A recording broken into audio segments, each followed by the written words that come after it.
And there we have them. I love those shots of them. And we do dive right into the gameplay. Round number 2, who's going to get first? A Guardian Celta has selected to go second. Is this really going to be the trend of the weekend? Because honestly, I don't really see a go second Orcust strategy, but on the other hand, Julia Bayonetta showing off her love of the Orcust cards here. So Orcust Harp Horror is interesting to me because that was a card that was oftentimes kind of the go-to Forbidden Limited list hit for the deck because it's such an integral part of the strategy.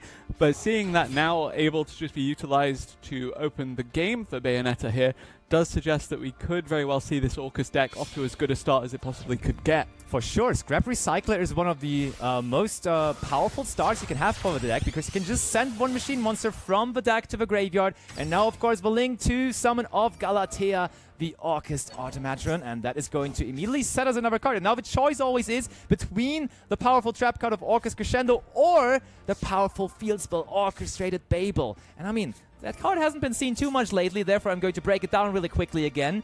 You, with this card on the field, make all of your Orcust effects become quick effects. Nice. Therefore, you can activate Nightmare, you can activate Harpor, you can activate Skeleton on your opponent's turn in the graveyard. And we're following it up with the summon of Dingirsu here as well on Bayonetta's side. Yeah, Dingirsu, the Orcust of the Evening Star, pretty much the go-to boss of this monster. But can El Guardian do something about it? We said he loves Umi control. It's so good at disrupting your opponent once you've been able to establish something.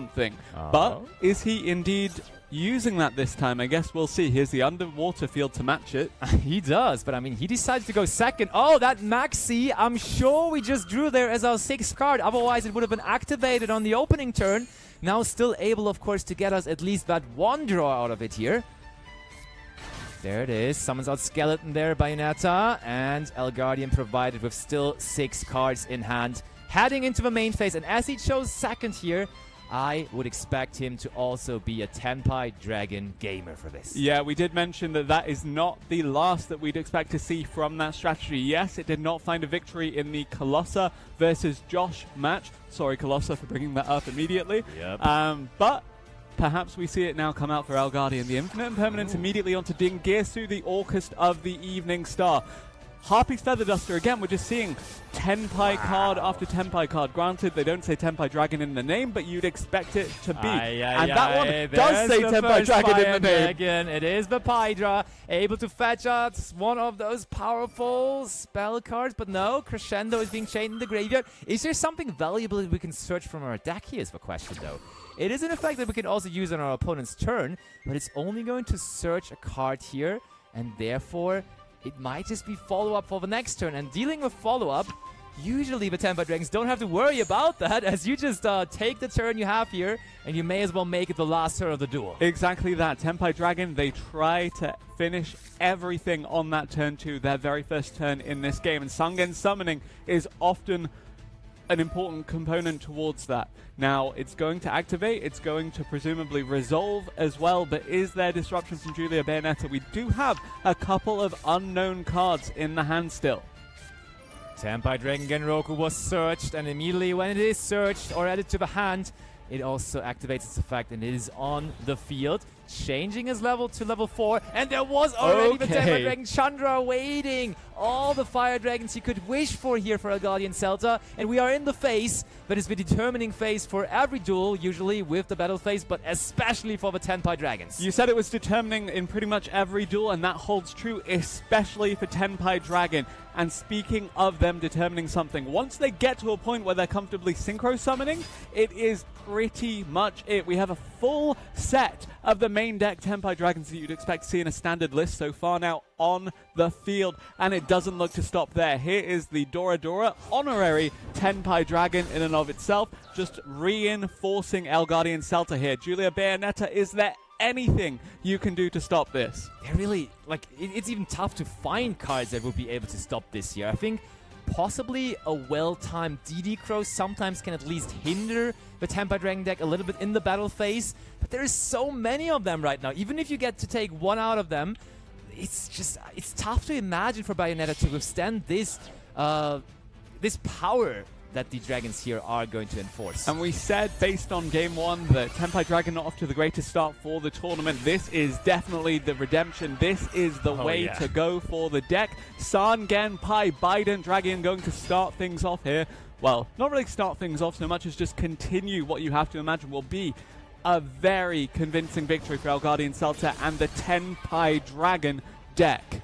But with all those monsters on the field, sometimes players fail to actually summon out the right monsters here because, yes, you do have powerful synchro monsters in your extra deck, but sometimes you just click on the wrong ones. It's never over until it's really over. Does he find the right one here? I'm guessing it would be the Sangenpai Transcendent Dragon, and exactly that one he summons here. Attacks. And regardless of whether the Orcust effects are quick effects or not, they cannot be activated in the battle phase anymore with Sangenpai Transcendent Dragon now on the field. On the field and connecting directly with 3,000 attack points. Where do we go from here? Yep, I think we're going to end it with the two Sangenpai Dragons here. Transcendent not active, not attacked yet, I feel like. The Biden Dragon coming back, attacking. Yeah, that's all we need, really. We have so many monsters still remaining. Fadra can Synchro Summon. Are we going to see the iconic Trident Dragon to end this year? That's a Synchro 10 at least.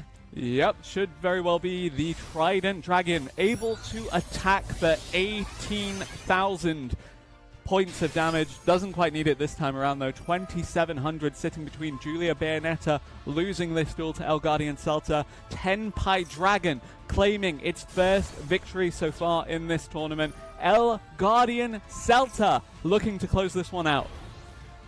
Indeed. 6,000 attack points, no response whatsoever. Couldn't even be activated due to the Transcendent on the field, and that is a swift, quick, and decisive victory on the side of Elgardian Celta. And look at him smiling there. He enjoys it. He knows it. That's the start he was wishing for. I mean, it's technically the home crowd as well. Yep. Yeah, we're in Very Spain. much so. Elgardian Celta, your Spanish representative. Indeed, he is, and he's off to a good start. He's smiling, and quickly back over to us. It's so ironic, right? Because he switched over from the water to the fire side now with going from the Yumi deck to the Tenpai Dragon deck, but it's working out for him, so maybe it was the right direction in the end. I do also want to say credit to Bayonetta where it's due for playing the comfort deck, for playing the favorite deck. Orcust, of course, not quite the monster that it was in the past, but still very formidable start to the game. Elgardian Celta did very well to deal with the established field, and ultimately was able to come out on top with the Tenpai Dragon, getting one step closer to claiming one of these wonderful trophies. I mean, honestly, they're only playing 3 games in the group stages, therefore having 1 win already in the bag is such an incredibly good start. It's also very important to get those wins while you can, especially when you consider that Josh is also in the group. Oh, yes. One of the most formidable duelists in the pretty game. much the world. Yes, absolutely. And yeah, really, really exciting to see just who can come out ahead and actually make it out of what is a pretty competitive group. It is very much so, and therefore Elgardian Celta and Josh being the winners out of this group. And we, of course, want to hear it from Elgardian Celta himself, and therefore we're going to give it over to the interview with Ed and Elgardian Celta. Thank you very much, Lampy. Yes, I am here with Elgardian Celta, the winner of that feature match. Now, as the commentators just said, from water to fire, you've gone from your usual Umi deck, and now you're also throwing Tenpai in. So, first of all, we know you as the Umi player. Why didn't you use Umi in this game? I think because in the first rounds we have to play best of 1, and in the semifinals and finals, this best of 3, when you have to play on win, with both decks. So I say I prefer playing Tenpai in the first rounds and reserving my Umi deck for more advanced or maybe for Joshua or something, you know. Now, obviously, we just saw an expertly piloted display of Tenpai. What is it that you like about the Tenpai deck? Tenpai deck is a monster, it's an easy deck. Big monsters can attack very hard and winning in just minutes. And my hand was very, very good. I have Tundra, I have the spell, and I have the Dora Dora and the white. it was incredible hand. So great opening start, and Yeah. obviously you just steamrolled your way through that whole thing. You managed to put a stop to the Orcust strategy as well. Yeah. I think you impermed as well right Yeah, at the the start. wake point, it was the Tingirsu Yeah. because if I have the Duster, Tingirsu can protect, so it's just easy, impact to Tingirsu, and just Feather Storm and kill. Well, congratulations on your win. One more time I should ask, because you are here as the Spanish representative while we're here in Spain. Does it feel good to be already heading towards that final? Yeah, of course, of course. Good. That's all we can ask for. Congratulations on your win Thank you and so best of luck with your next games. Now, we have our next one, Revs Cards versus Emre, coming up in just a moment.